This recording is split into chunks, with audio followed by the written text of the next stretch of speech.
My name is Jane Kavanaugh, and I serve as co-director for the ESL Ministry. The ESL Ministry got started when one Sunday I heard Pastor Boyd mention about refugees, and he said that the hardest thing was to get someone to teach them English. So I thought to myself, I think I could teach English. So I went online and Googled English courses for teaching English as a second language, and I took a certification on how to teach English as a second language. And then I came to him and said, okay, I did this. What can I do? I'd like to be able to teach. What do you have for me to do?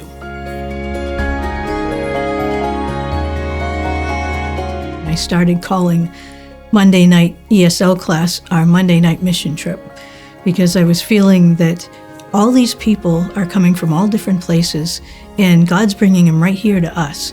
We don't have to go all different countries on mission trips to be able to witness to them and for them to be able to see the love of God. They're coming here, and all we have to do is teach them English, which costs us nothing, and be able to share with them the love that we feel, even if we can't give the word of God to them verbally, because they may not be at a point where they could hear it. We can still share and show them the love of Christ by how we behave and how we interact and how we welcome them into the doors. I was really surprised at their heart and their motivation. So when we do the Bible verse, they're very excited. They're happy to read it in their language, and they feel that we care because we make the effort to translate it in their language, and they read it out. And they're also very helpful to each other. So, for instance, one of the students would, without us asking, would translate in Spanish for another student when he sees, confusion in their eyes. So that to me is really, really helpful, to see their motivation and their, compassion towards each other.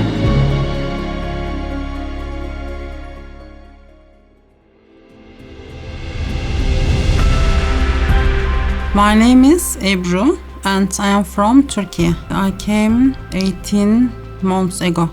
I studied English in my college, but it was over 30 years ago. I was a math teacher in my country, but to be teacher in USA needs some process. The first step was my practice exam, because it's English and math. I know math, but I don't know English math. But after attending ESL class, I improved my English. And then I tried to prepare for this test. And last week, I passed my practice exam. It's not easy. I passed.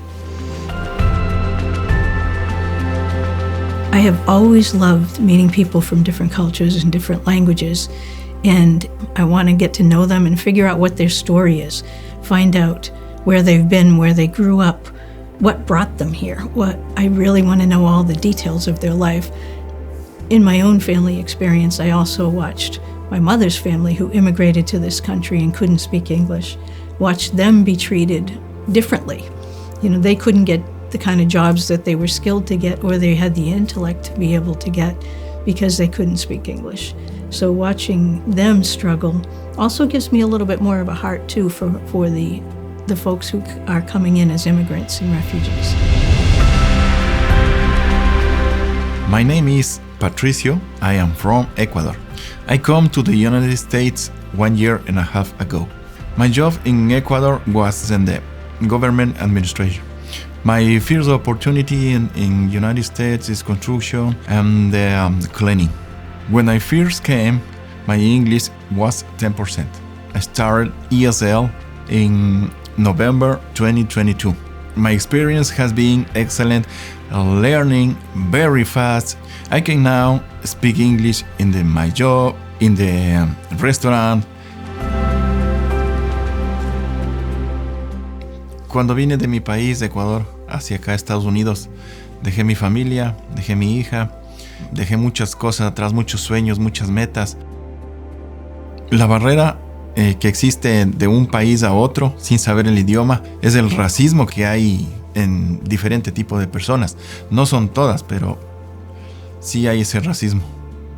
Lo que no saben, uno viene de otro país en un buen puesto del gobierno, a buenos cargos políticos, buenos cargos administrativos, y viene acá a realizar trabajos de construcción, de limpieza, o sea, empezar por abajo para seguir surgiendo y salir adelante.